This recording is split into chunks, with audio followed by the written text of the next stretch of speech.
Good afternoon, ladies and gentlemen, and welcome to our Regional History Colloquium. My name is Tom Ryan, and I am delighted to welcome you here. A special welcome to those of you who were here last night for our little annual members holiday gathering. If you feel left out, that you weren't at the party last night, maybe it's because you're not a member, and you can solve that problem by joining and getting your invitation to our annual holiday party.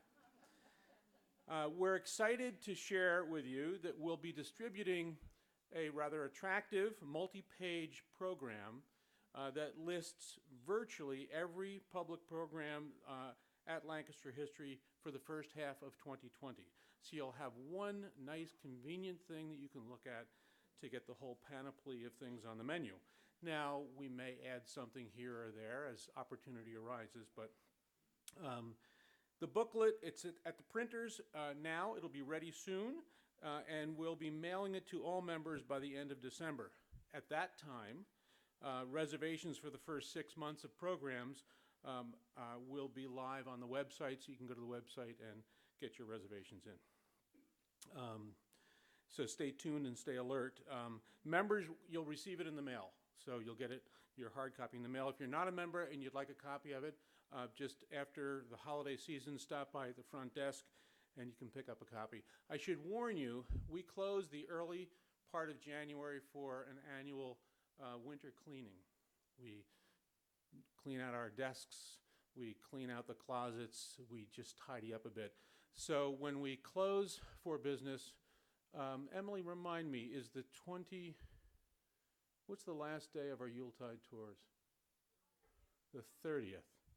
After we close on the evening of the 30th of December, we'll reopen on Monday the 13th of January, so just keep that in mind. For the sake of your calendars, I will tell you that the first colloquium of the new year will take place on Thursday, January 23rd. Dance historian Lynn Brooks of Franklin and Marshall College will discuss the intricate braiding of political, scientific, and danced representations of the body, focusing especially on blackface minstrelsy and on ballet in antebellum Philadelphia. So reservations for that program will be available at the end of December when that goes live. In the meantime, we hope you'll join us for Yuletide at Wheatland. This year it's entitled Yuletide at Wheatland, Christmas Below Stairs, which will run through December 30th. On December 20th, you can experience the warmth and festivity of Yuletide with a special evening candlelight tour of President Buchanan's Wheatland.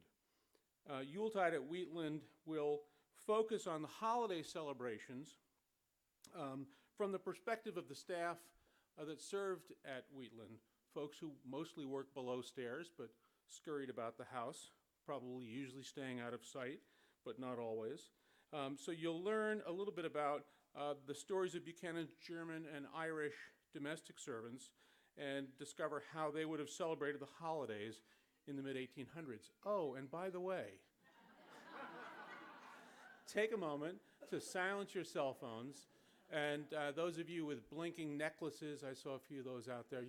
We don't want to disturb the speaker, Peg Adams.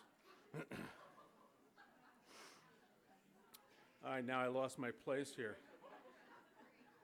These candlelight tours are a unique opportunity for you to get your Yuletide at Wheatland experience by the glow of candlelight, and what could be more fun than that?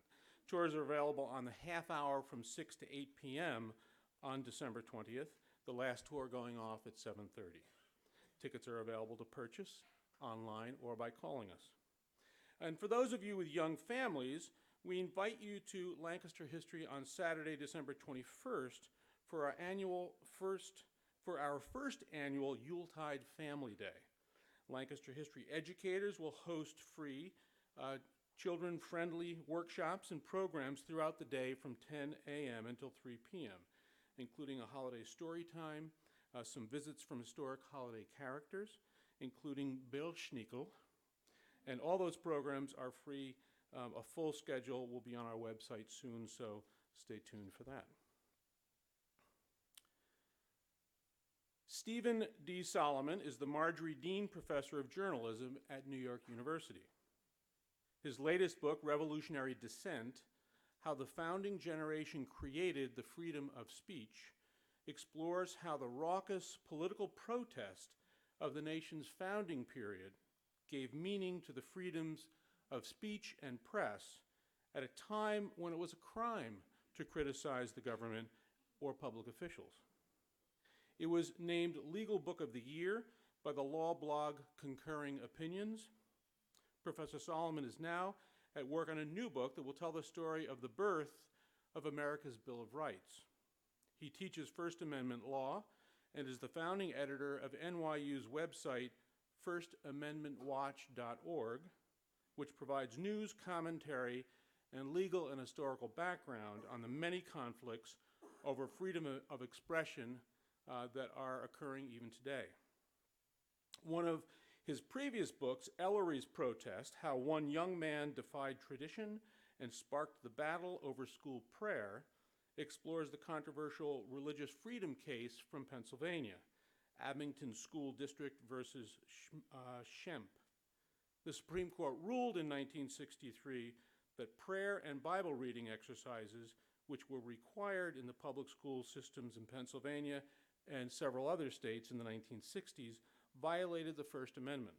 Steve is a graduate of Pennsylvania State University and Georgetown University Law Center. Please join me in welcoming our guest speaker.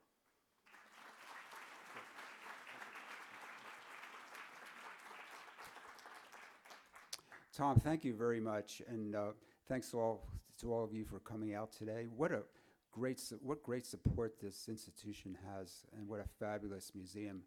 You know, I spent the last 2 hours in a tour, and we went downstairs thanks to Stephanie Townrow.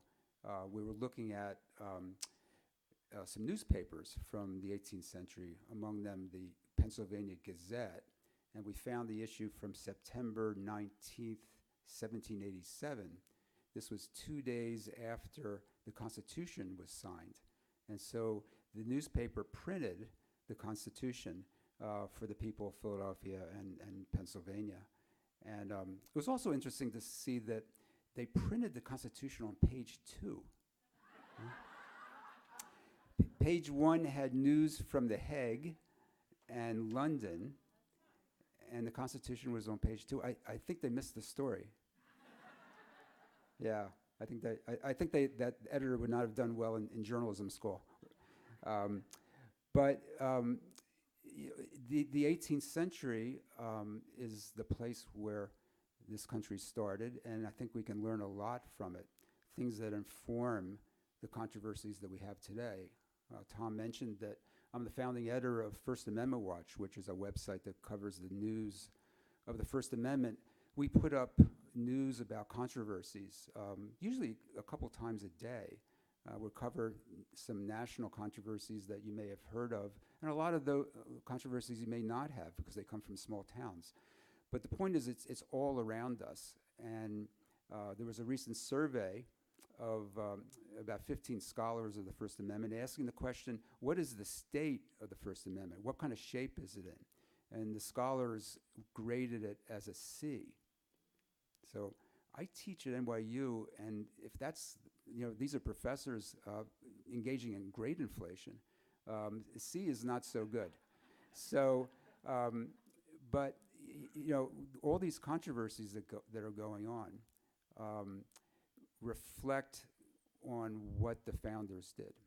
And I think by going back to that period, we can get a sense of what the founders intended, what they were rebelling against, and we'll find that they weren't just rebelling against Britain, they were rebelling against a kind of restriction on speech that made it impossible to criticize the government. And that was a battle that was fought over about a 25-year period, and that's why I call it a revolutionary idea. It was actually revolutionary at the time. We take it for granted today, I think, but back then they were fighting against something that had always been. It had always been repression of speech, repression of the press, and they, in order to rebel from Britain, they had to be able to to protest, and all their protests were illegal. And so that's the sense that I want to give you today, a little bit of that history. I teach 2 courses this semester. We're just finishing up on the history of the First Amendment, most of it back in the founding period. And so this is a little distillation of that. And so hopefully we can reach some understandings about that. So I want to start with a familiar face, John Adams. And you may know that Adams was the second president, and Thomas Jefferson was his vice president.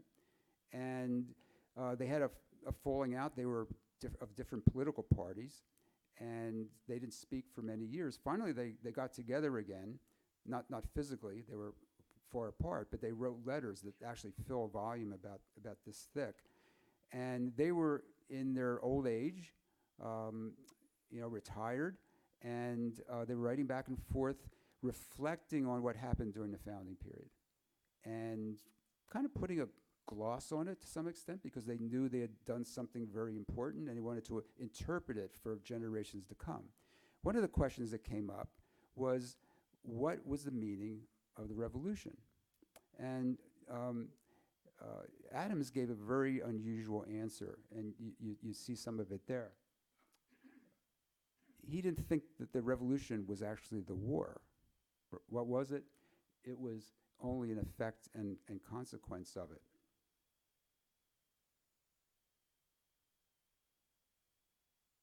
So it was in the minds of the people, because the people were loyal subjects of the king.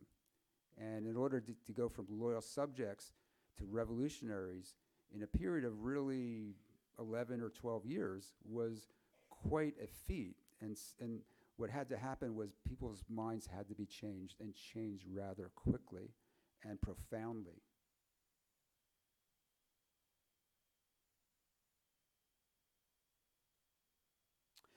So Adams says that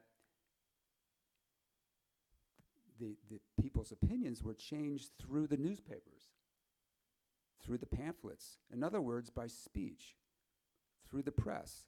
All the things that the press did, all the things that were written and said, that constituted the changing of people's minds. It affected that.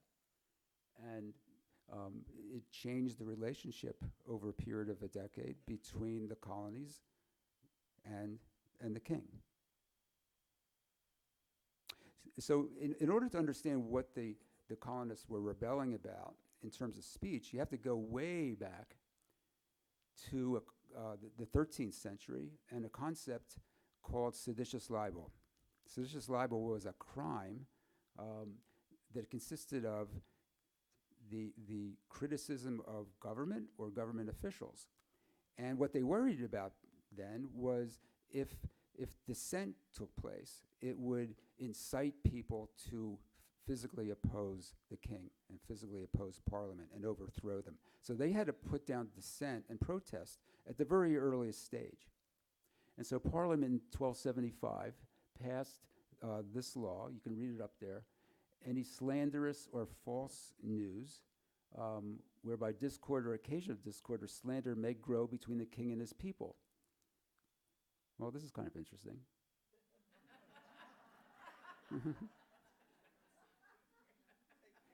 We call it fake news today. I don't know if Donald Trump is a scholar of 13th century English law, but there it is, back in the 13th century. And so this is the law that governed what the people could say and not say. So several centuries passed, and there were cases that came up before the English courts. And notice that in that past slide, it did say false news. And so truth was a defense to a seditious libel claim. But in 1606, the Court of the Star Chamber said that now truth would no longer be a defense, and in fact, truth made the libel worse. Wow. it kind of makes sense. If you're afraid of being overthrown, false accusations can be rebutted. Truthful accusations can't really be rebutted. And so that was even more dangerous, wasn't it? So truth no longer became a defense. So you really couldn't say anything that was critical of those in power. And then Justice Holt, in the beginning of the 18th century, gave a kind of summary of what people felt, those in authority, about restrictions on speech, that no government can subsist. Government can't go on without the good opinion of the people. That was English law. So that's seditious libel. That's punishment after publication. Then what happened, we've been talking about mostly before the 16th century. So people were talking, that's how they communicated. Scribes could write with pen. But then the printing press came along. And that raised the level of threat quite a bit, because now printers could take protest materials and make unlimited copies and spread it throughout Britain. They could spread it throughout Europe, and that became very dangerous. So the Parliament responded, and the king responded by setting up a pre-publication censorship system, whereby if you wrote something, you would have to submit it to a royal censor who would read it and say, yes, you can publish it, or no, you can't, or yes, you can publish it, but you have to, you can't have this section of it. That was the job of the censor. Now, you didn't keep your job as royal censor, I can assure you, without pretty frequently censoring things. And so that's what happened. Now think about this system they had set up. Pre-publication censorship to stop ideas from being put forward, and post-publication criminal punishment for anything that happened to get through. So they had a system to stop seditious publications from ever happening, and punishing people who managed to get it through. So they had covered themselves very well. In 1694, this licensing and censorship system expired, largely because of commercial pressures. Printers wanted to print things. They wanted to print newspapers and advertisements and books and all kinds of things that they could sell. And Parliament saw that this was a great commercial possibility that would help commerce. And so Parliament got rid of these licensing laws, and people could print newspapers and so forth. But they remained responsible for what they published after the fact. And if they published advertisements and kind of innocuous material, that was fine, but they couldn't criticize the king or Parliament or any public policy. And so,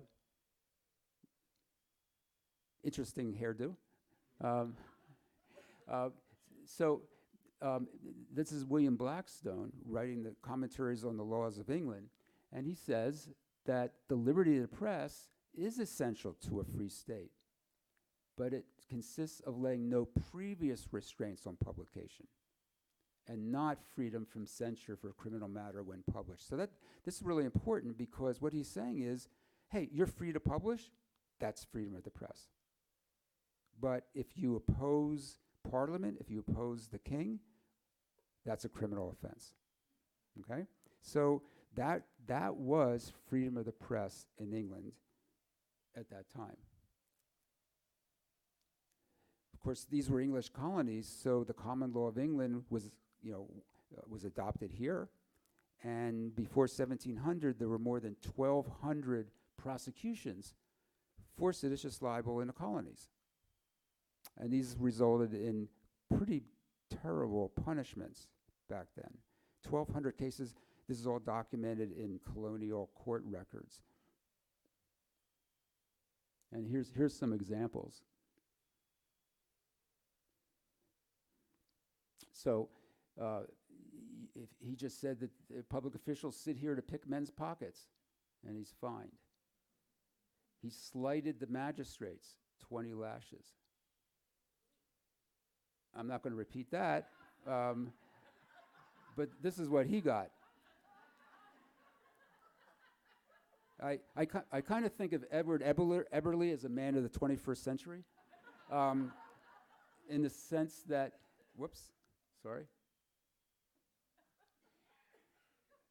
I think with a cell phone and a Twitter account, he'd feel right at home. Right? It actually gets worse. This fellow simply gave speeches against the government and church at Salem, Massachusetts.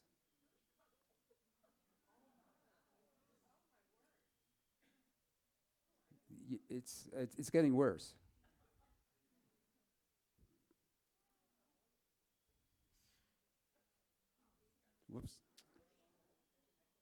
Whoops. I'm sorry. This thing is a little bit. Yeah.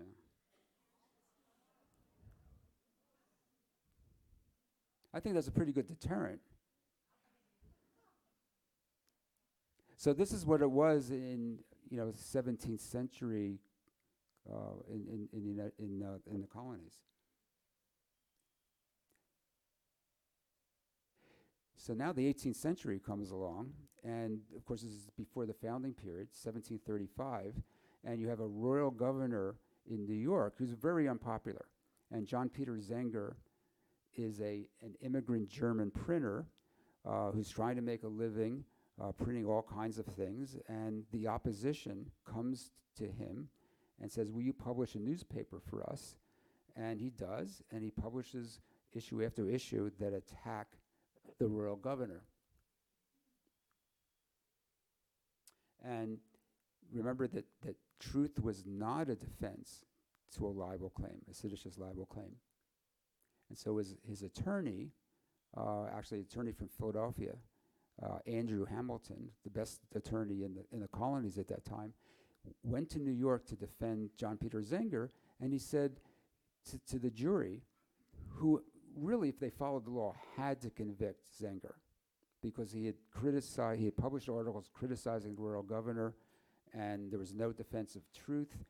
And so his lawyer argued to people in the jury that he said, how can you convict my client when you know that what he is publishing is true? In fact, it's what you talk about all the time, over dinner tables and over the backyard fence and in taverns and coffee houses. This is exactly what you believe. How can you convict my client for publishing the truth? And so the jury went out, and then about 15 minutes later, they came back and they said not guilty. They call that jury nullification. The jury rebelled against this oppressive seditious libel law, which would otherwise require them to put John Peter Zenger in jail. They recognized that, yeah, he was telling the truth, and he's not saying anything more than we say ourselves in the taverns and coffee houses. So this was the first outright rebellion against seditious libel. So then you fast forward 3 decades, and now you get into the period that really starts the rebellion against Britain and what John Adams is talking about. So the Stamp Act was passed by Parliament to recoup a lot of the money that was spent by Britain to defend the colonies against France in French and Indian Wars. And they put a tax on all kinds of printed materials. You couldn't publish paper for contracts or court papers without buying stamped paper from Britain, and that was the tax. It doubled the cost of newspapers overnight. But Britain made a fundamental mistake. This was essentially a tax on newspapers. You see what happened? Why were they unwise? Well, newspapers controlled coverage. I mean, you can't think about what we have in the 21st century. Everything came off a printing press that was going to be distributed. And to get the printers opposing you because their livelihood was at stake was exactly the wrong policy. And so what happened was the printers went to war against Parliament, and they refused to follow the Stamp Act, and the rebellion started. So how did they rebel against the Stamp Act? Well, they didn't have the things that we're so familiar with. So what were they going to do? Well, one thing they could do is publish pamphlets. And some of the most learned people of the time, like James Otis Jr., wrote very deeply thought out pamphlets that talked about, went back into English constitutional history and talked about the requirement, under Magna Carta and the English Bill of Rights that Parliament must get the consent of the people before passing taxes. And these arguments were made, in a very deep way. And the newspapers, as I mentioned, were full of erudite letters making those arguments, shorter than pamphlets, and covering the news of the day. And they published protests sometimes in the form of little poems. And here they're going after the British Prime Minister.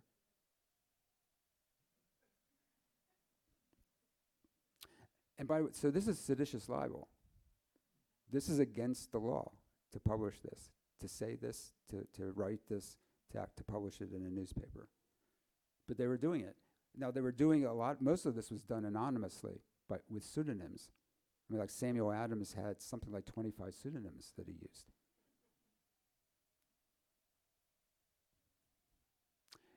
Now, I mentioned James Otis Jr. before, who was a patriot, but some people didn't feel like he was a patriot enough, and so they went after him.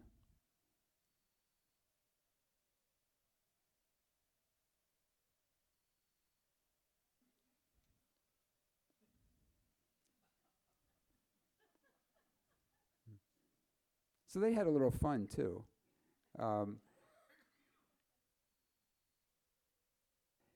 So I'm going to introduce you to a character now who I think is probably unfamiliar to you. We started out with John Adams and Thomas Jefferson. But notice, a lot of the things that I've talked about before in the last couple of minutes involve pamphlets and newspapers and deeply thought out articles. That was written for the well-educated people, the merchants, politicians, lawyers. But there weren't all that many of them. And so they had to be able to spread protest to the common person and show Parliament that the opposition to the Stamp Act was widespread and deep in the colonies. And so they had to enlist people like Ebenezer McIntosh, who was a shoemaker in Boston. And he was the head of the South End gang in Boston.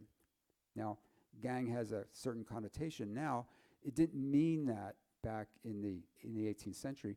The South End gang and the North End gang were actually people who worked as artisans, ship workers, and so forth. But they identified with their end of the town, and once a year they got together at the border between North and South, and they had a brawl, and as guys do, I guess. And whichever side was left standing was, the dominant group for the next year, and that was what they did. And Ebenezer McIntosh was part of the South End gang, and he was the leader of Boston. And so the Sons of Liberty, well-educated merchants and so forth, reached out to Ebenezer McIntosh because Ebenezer McIntosh, a shoemaker, knew everybody. And he could reach the masses in a way that the intellectuals could not. And so they cooked up something. The idea was they would pick the largest tree in Boston, and early in the morning, as people came in the town for market day, they would pass by this tree, and hanging from the tree would be effigies of the British Prime Minister and the stamp distributor and the devil. Now, today we kind of laugh at the idea of the devil, but we're talking about 1765 in a Puritan town. I mean, the devil was the incarnation of all evil, so to hang the devil with a British prime minister was about the worst thing you could possibly say, the most seditious, to put those two images together. And this is the south end of Boston. Those of you who are familiar with Boston, over the years, this was all filled in land. So this is like what is now Back Bay, Boston. It was then part of, it was all water. And Boston was connected to the mainland through this narrow neck of land. It was actually called the Boston Neck. And the tree was right here at the corner of Essex and Orange Street. And so people came in on market day, they came up the street and they saw the tree and they stopped.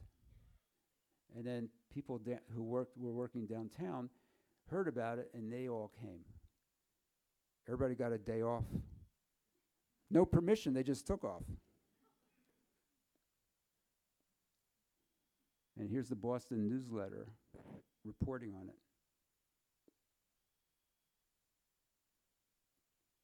Scarce any could attend the task of day labor, but all seemed on the wings for freedom. This is what we today call symbolic speech.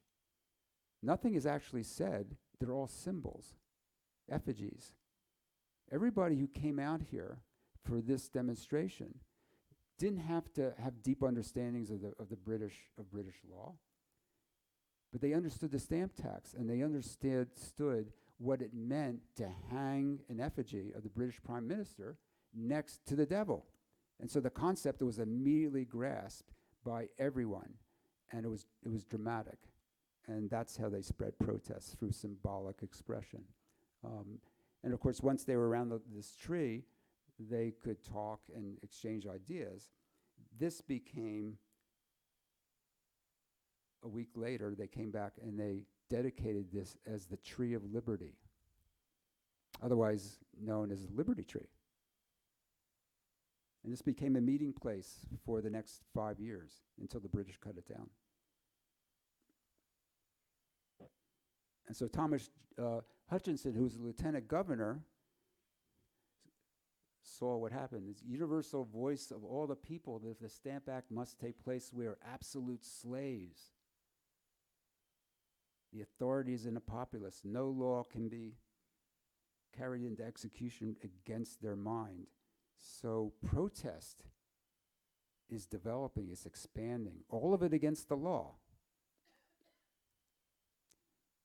So today we have Twitter and Facebook, and news goes, instantaneously. Back then, news from Boston took 3 weeks to get to South Carolina, Charleston. But you can trace the Liberty trees that were started in other cities and towns down the coast as newspapers from Boston were delivered to various places down the coast, because everybody imitated what went on in Boston. So it spread virally. Didn't take electronics. It took horseback. But it happened. And here's an engraving from New Hampshire. So back to John Adams for a second. 1765, he's observing things long before his comment to Thomas Jefferson in 1814.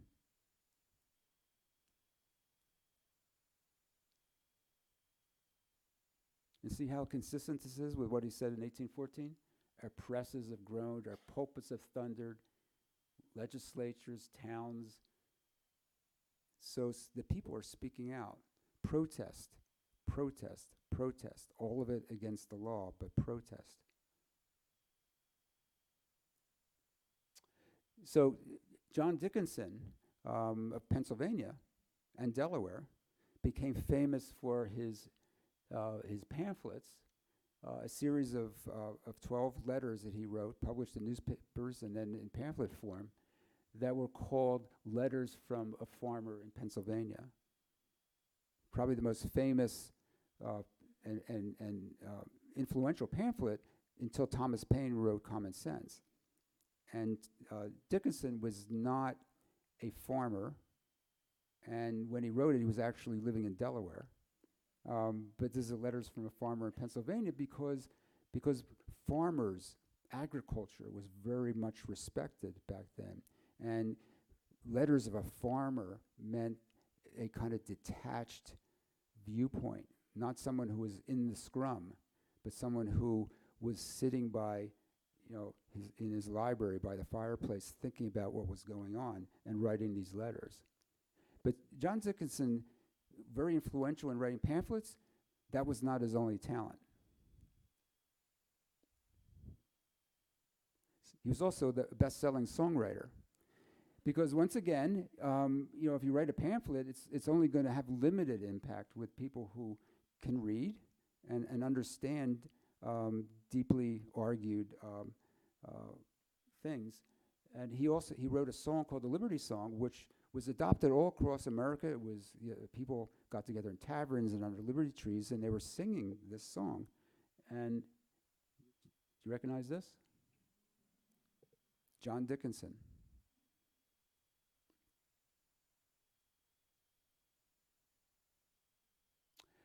One of my favorite characters is Alexander MacDougall. I don't know, some of you may know New York City and Greenwich Village. MacDougall Street, right below Washington Square Park, that's Alexander MacDougall, named after him. And Alexander MacDougall was a wealthy merchant in New York in the late 1760s.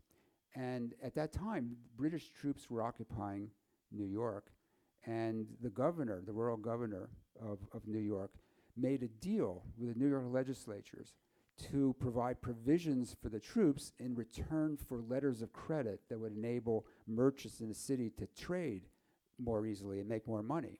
Well, Alexander MacDougall objected to that, so he wrote up a handbill, a one-page broadside, and it was handed out in the streets, and it was signed a Son of Liberty, again, using a pseudonym.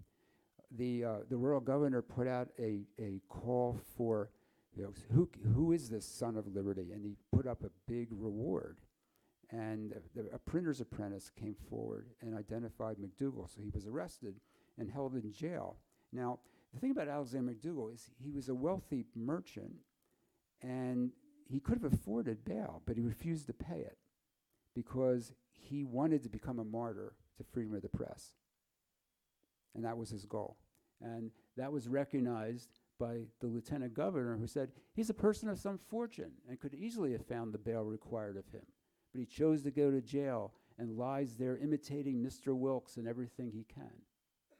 So who is Mr. Wilkes? Mr. Wilkes is John Wilkes, member of Parliament, who was arrested for criticizing the king under seditious libel laws in England.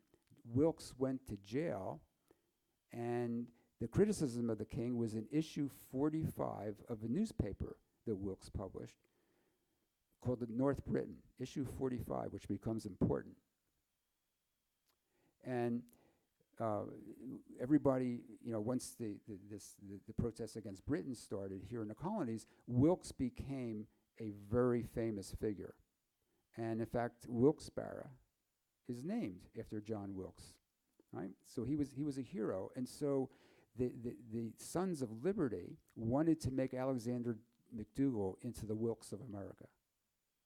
And they adopted the number 45, the 45th issue of the newspaper that he published, that Wilkes had published, as a kind of symbol of suppression of the press. And so 45 was used all over the place. 45 of this, 45 of that, and here's an account from the New York Journal of a meal held on the 45th day of the year. 45 gentlemen went in procession to the jail and dined with MacDougall. eating 45 pounds of beef cut from a bull 45 months old, and so on. And so they were using symbolism.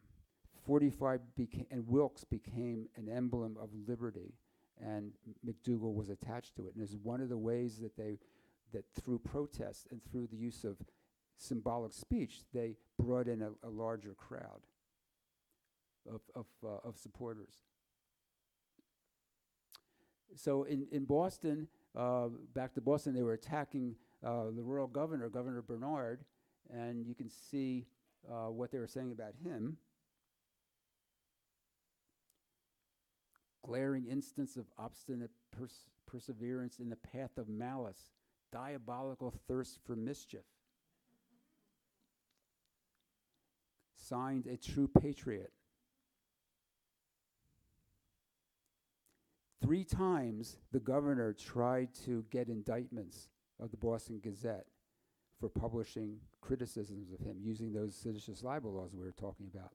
By this time, since everybody was out in the street protesting, people rejected the laws. And 3 times he asked for indictments before grand juries. 3 times he was turned down. So then he went to the assembly and he asked for the assembly to indict him. And the assembly instead issued this proclamation.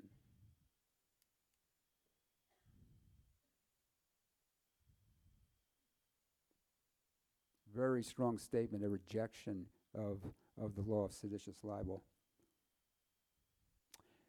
So then we had the Boston Massacre, and I'm sure you've seen this image before. And this is also part of speech. Again, like symbolic speech, nothing is actually said. It's an engraving, but it says quite a lot. And a lot of people are familiar with this engraving, but there's more to it. Paul Revere told a story through 3 engravings. Here's the first.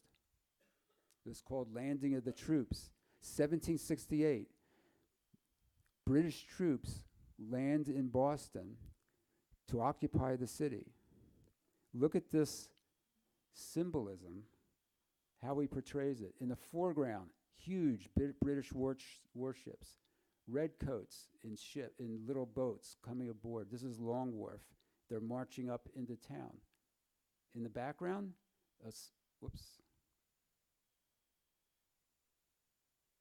In the background, you've got sleepy Boston, dominated by church spires. The British are coming to occupy, but it's their own country. It's not a foreign country. These are English colonies. They're being occupied by a British force. That was number 1. This is number 2. What happens when a British occupying force comes to Boston and there's a lot of conflict between the soldiers and the people? This is the result. Now, keep in mind, the newspapers are only published once a week. So there's a vacuum of information. Forget about what goes on today. There's a vacuum of information until the next newspaper comes out. Into the breach steps Paul Revere with this interpretation of the Boston Massacre. What actually happened, as documented in the trial that occurred, the trial of the British troops, was that it was a snowy early March evening in Boston. There was a sentry out, a British sentry. Some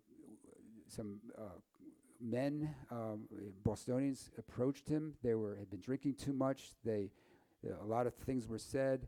More troops came from down the street, and more men came from all over. And then pretty soon you had a crowd. They picked up snowballs and they were throwing it at the soldiers. They were picking up pieces of coal. They went up to the soldiers and they were going right into their face. So what happened was shots broke out, and some of the people fell wounded, and some of them had died. But this is Paul Revere's version of it, execution style. This is Captain Preston with his sword upraised, commanding them to fire. In the background, you can't really see this, but this is a sign that actually said Custom House. Paul Revere renamed it Butcher's Hall. So Paul Revere was telling a narrative. He was owning the story. And he stepped into a vacuum and owned the story. And this engraving spread throughout the colonies. It was published in many different forms. And that was the story that people learned about. And then part 3, Paul Revere, was his drawing of the 4 coffins. And then that went with a description of the funeral parade. The clergy was very influential, especially in a town like Boston, and they got involved with sermons, very powerful sermons against the British. Again, freedom of speech in their interpretation, but violations of seditious libel laws. And so, no, they didn't have Twitter, Facebook, or any kind of electronic means of communication, but look at what they used for their protest, how inventive they were.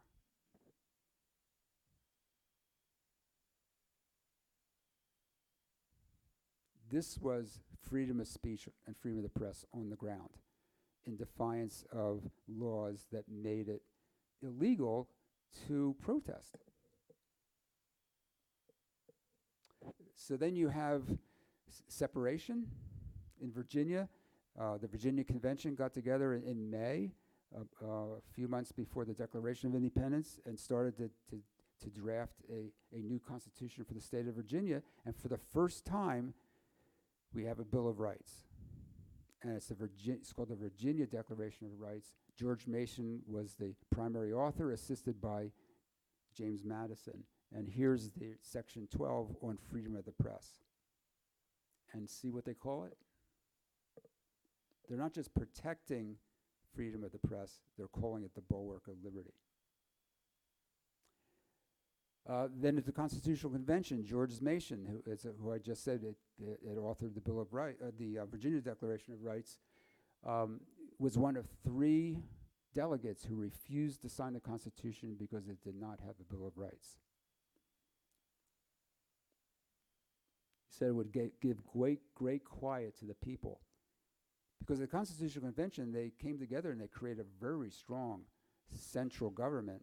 And there were some delegates there, like George Mason, who really worried that they had just broken off from England, which had a strong parliament, a strong king, and their rights had been violated. Now they worried that the same thing would happen in America. So then it goes. The Constitution goes out to the ratifying conventions, and it's the Federalists who were in favor of the Constitution against the Anti-Federalists who were against the Constitution.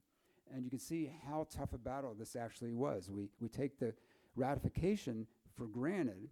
The major issue between the two, there were a lot of issues, but perhaps the major issue was the fact that the Constitution did not have a Bill of Rights with it.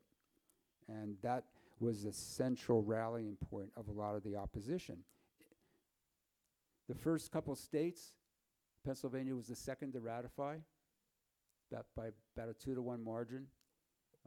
It goes down here, fairly easy. You get to Massachusetts, now there's a big problem.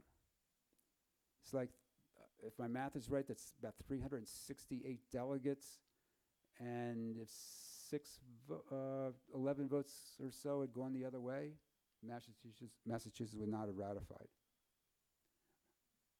Rhode Island rejected in a referendum by a 10-to-1 vote.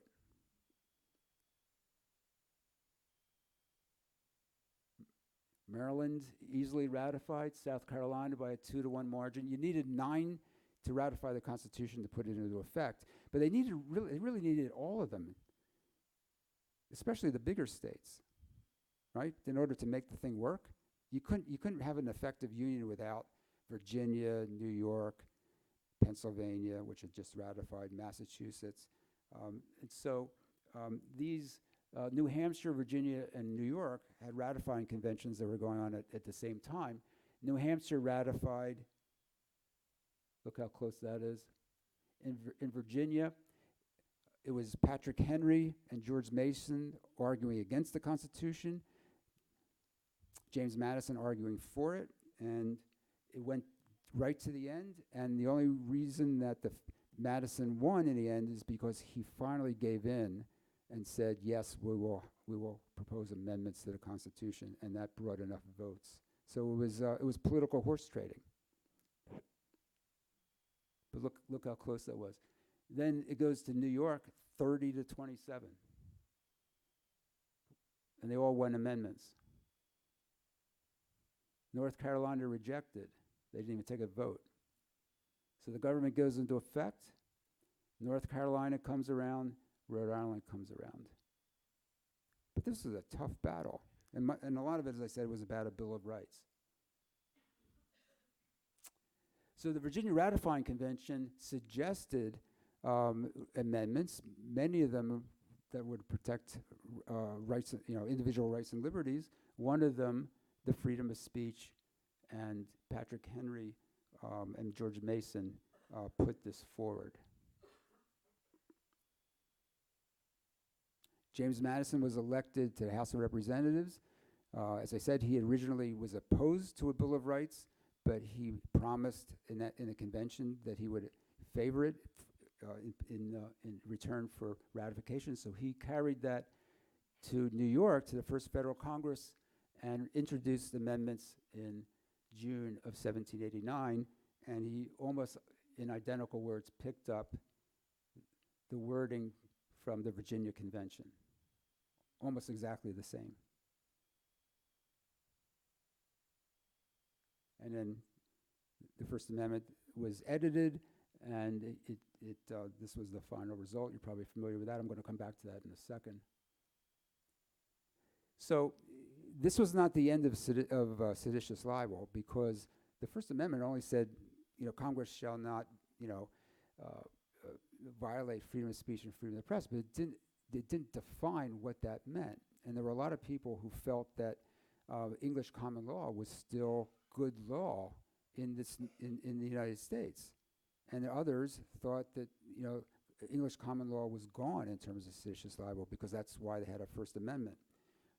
But Congress passed the Sedition Act of 1798 under the Adams administration, and Adams was a Federalist Party. Both houses of Congress were the Federalist Party. Jefferson was his vice president of the Democratic Republicans. And the Sedition Act said that if you criticize either House of Congress or the president, you can be put in jail for seditious libel. Of course, they leave out Jefferson, right? Because it's a repressive law against Jefferson's party. And so there's 15 prosecutions, newspapers are shut down, and although this is the most odious law against speech in American history, it also was probably the most productive, because it forced a lot of the libertarians like Madison to rethink exactly what freedom of speech meant. Did it have any relationship to the common law of England that we talked about? These are very powerful thoughts. So the press alone, checkered as it is with abuses,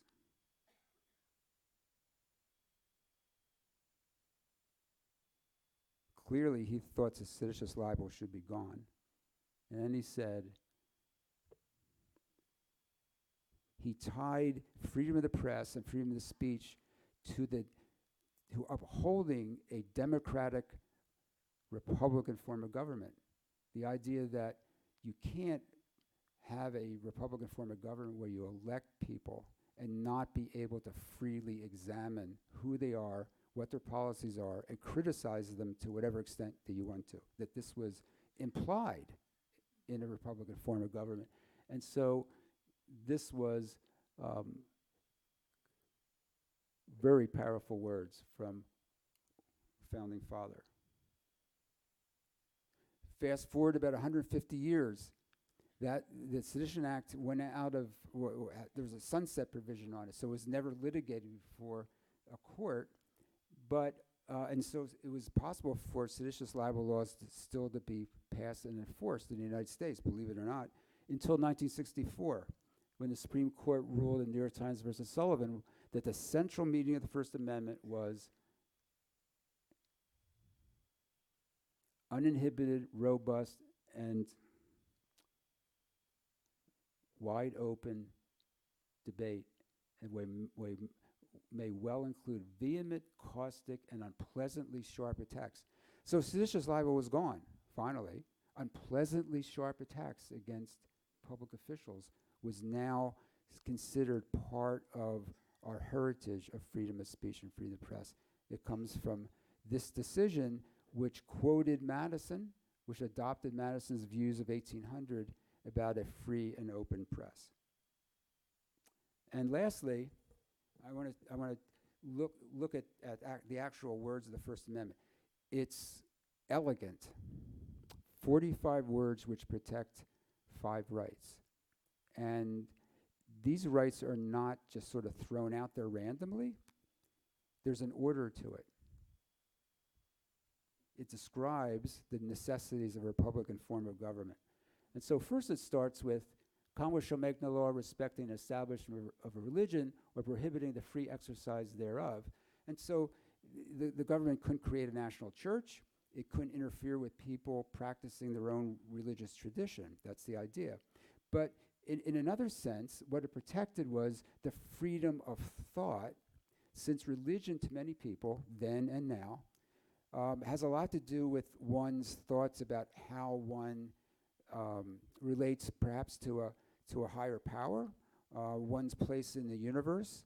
These are defining issues for so many people, and you have to have the freedom to examine that. It's a freedom of thought, not just a freedom of religion. Then, once a person has done that and perhaps defined their values, the government can't abridge the freedom of speech. Now, we're engaged in speech here. One can have speech, just with their neighbor, in a group like this, up on a soapbox, and in a public park, talking about some issue. That needed to be protected. And then after speech, what happens? Freedom of the press. So once you've developed these thoughts about yourself and expressed ideas in perhaps a small group, you need an institutional means for spreading those ideas. Because without that, and without the protection of that, it's very hard to develop a political movement or gain adherence. And so the institutional means for spreading ideas has to be protected. I think you're getting an idea here about what happens in a democratic society. What's next? After you spread your ideas, you peaceably assemble, right? You get together with like-minded people so you can form alliances. For what purpose? To petition the government for a redress of grievances. It's brilliant.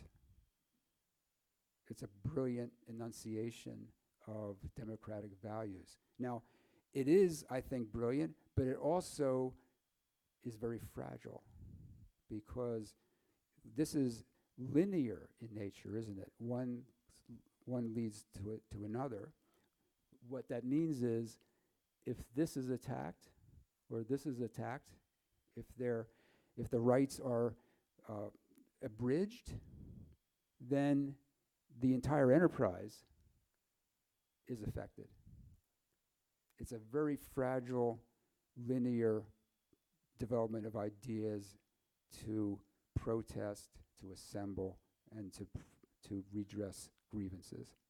So that's the system that was created.